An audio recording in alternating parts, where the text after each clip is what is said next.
So here we go. We've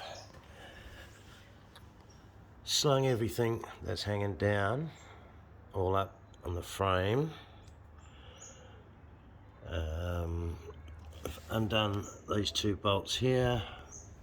We've taken that bolt out of there and just dropped this down out of the way. My clutch lever is just tied up there so it doesn't get in the way. I've got that one bolt to come out there, then that one on either side there, and I reckon the engine's ready to drop down. That breather hose is loose, ready to come off. I've just slung the alternator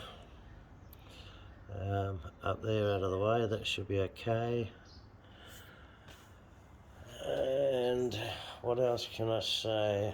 I've got it supported on a jack there. Got another jack down this end to lift it up if I need to, which I think I will. There goes the council whippersnipping again.